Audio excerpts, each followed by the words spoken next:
Hi, everyone, and welcome to the latest monologue. Again, this one is driven by current events, which I guess we are all compelled to do at this time in Kenya. But as I said, very specific to Kenya. And I've spoken many times in my monologues and even in our talks with Wandia and Joya on Maisha Kazini that Kenya's biggest challenge, and the challenge to many empires even across the globe today, is not the threat from external forces. It's the weight of our lies and contradictions. And if you want a snapshot of a society built on contradictions, I present to you Kenya. And this is why we are currently seeing all this consternation. People are shocked every day. Oh, someone actually told the minister this. Someone said that about the church. Someone said that about the IMF. Someone said that about the UK government or the US government's involvement in this, that, the other. People are shocked because not because any of this is new, but we are just waking up now, which is very sad. Now, this is where the contradictions come in. This is why Kenya is suffering at this point. Our very origin as a country was based on contradictions. Our colonists handpicked our so-called liberators or our post-independence leadership, post-independence elite. They were handpicked by the colonialists. But for years and years, we've convinced ourselves that these people are freedom fighters.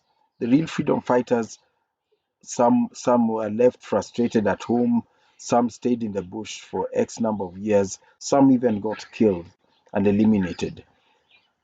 To understand this contradiction, we must know that Mau Mau as an organization, the ban on Mau Mau as an organization was lifted in, I think, 2003 or 2004 under the Mwai Kibaki government. After the Kenyatta era, after the Moi era, a full 40 years after independence. Those are some of the contradictions we have. And because this elite was post-independence elite was created by the British, the ideal we were presented with was essentially whiteness or imperialism. So everybody aspired to that. And we were also convinced in the same breath that our ideas either didn't exist or were unimportant and not worth pursuing. So we kept on with that, and we've kept on with that, and it served us well for some time, because I'm talking about the 1960s and 70s, when the Cold War was at its height.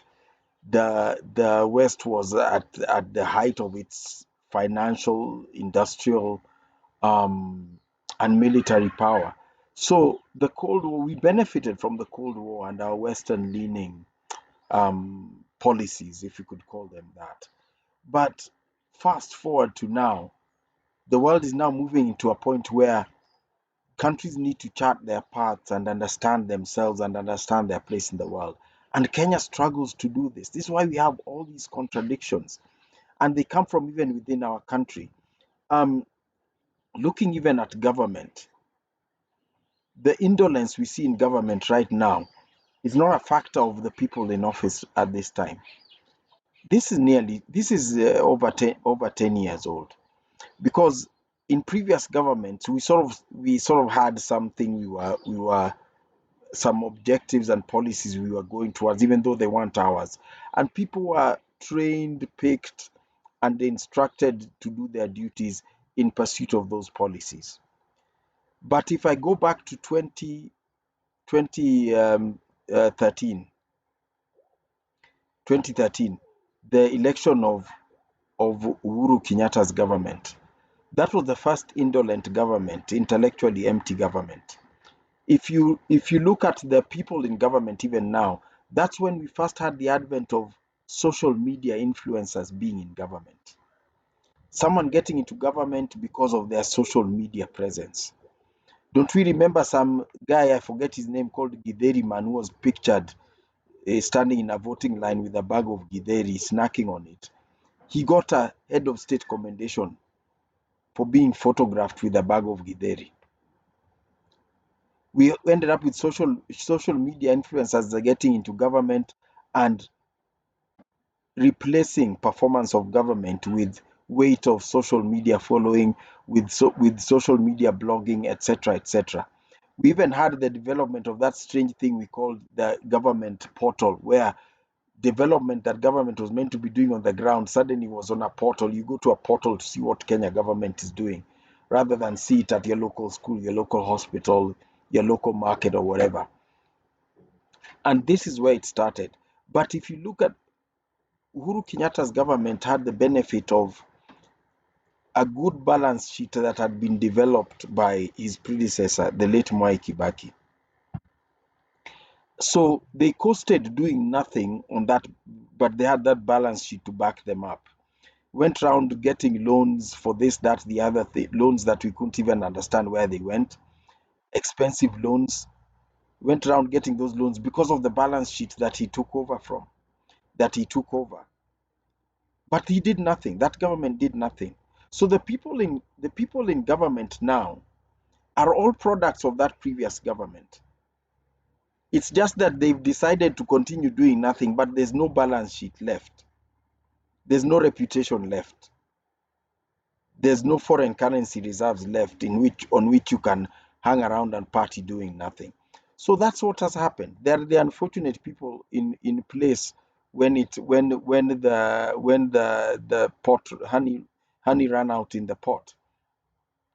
And that is the reason why we are here now. So the denial and intellectual stunting that you hear around people saying the previous government was better, the previous government was performing better. No, they were just as indolent, but they had some laurels to rest on.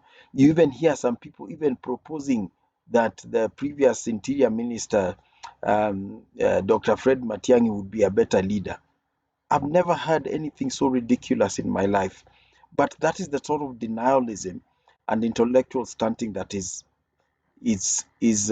challenging Kenya so deeply today, because we don't want to think. That's why we don't want to accept lies. That's why we don't want to recognize lies for what they are. We are so desperate for lies to be true. So many people are shocked at seeing that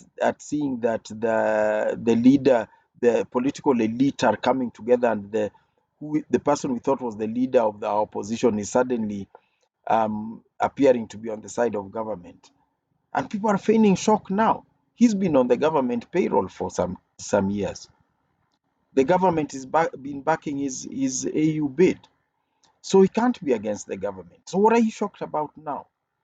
We are shocked when we see what we thought were opposition members of parliament supporting draconian finance legislation in the house. But they earn from this. They earn from this. So we need to get rid of our contradictions and recognize them for what they are. And that's why we keep, not just the government, but even the citizens are constantly looking for who is leading the so-called quote unquote Gen Z protests.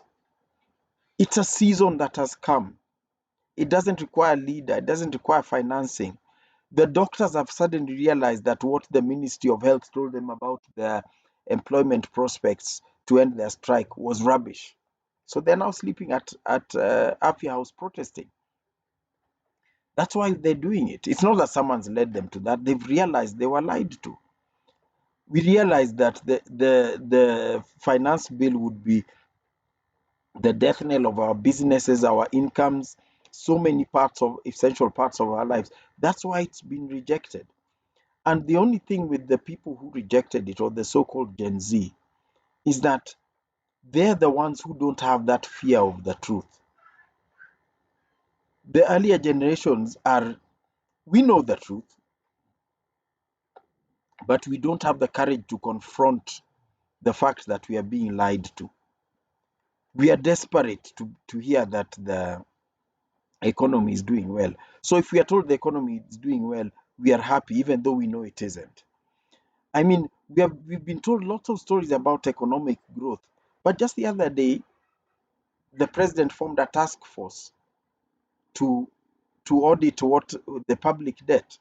So, on what basis have they been telling us that our economy is doing well if they don't even know how much we owe?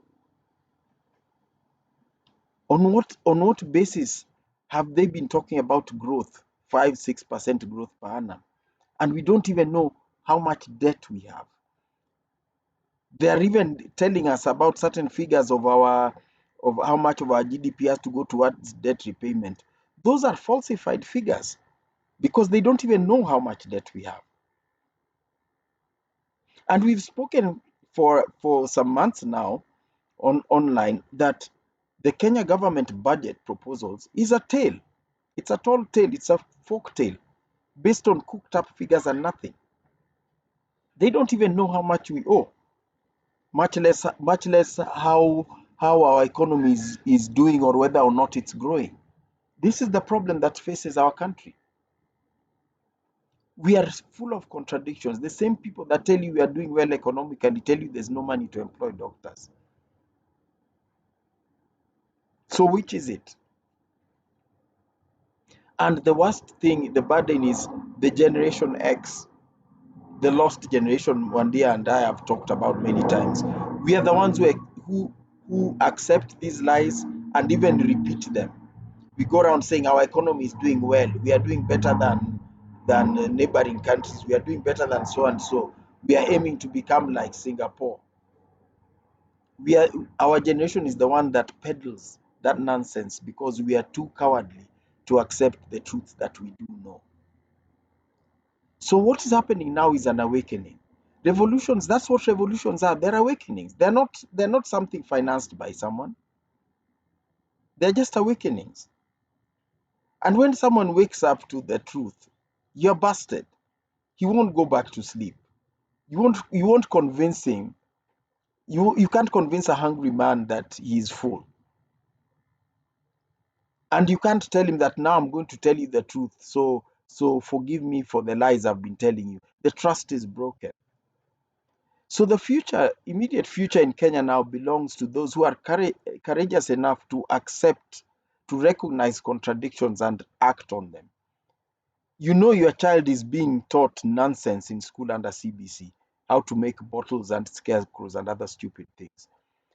You as a parent buy books, sit down with your son, your daughter, talk to them, teach them stuff. Show them if you have internet resources, show them what's important for them to look at on the internet and what they can learn. But you don't sit there waiting for the government to change, to get another grant from an NGO to change the education system again and bringing another even more ridiculous one. You don't wait for this moribund government to post junior secondary school teachers without any curriculum to go and teach your kids nothing in school. You have to move because your kid won't be in school forever. We have these contradictions. Do not call yourself a patriotic Kenyan if you cannot face the fact that your MP is playing representative of the executive rather than as a representative playing a representative of you. You cannot be patriotic and then you keep trying to question what the objectives of the so-called Gen Z protesters are. Each has his or her own objectives. The doctors want jobs. The young people want jobs. Um, the transporters want lower taxes on vehicles, etc., etc.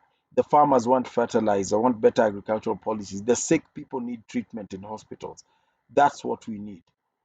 Don't look for ways to justify our contradictions, like our security problems in this country and having our army on the streets while our police are on the streets of Port-au-Prince in Haiti. Those are the contradictions. Call them out, recognize them for what they are. Stop pretending. For God's sake, even if you don't do anything other than that, stop pretending that Kenya is somehow normal and functional as a society. We have not been for many years, and we are only learning how to be now. So embrace the learning, take it at an individual level, or at the very least, just get out of the way of the people who are learning. Let them learn and let them find their way.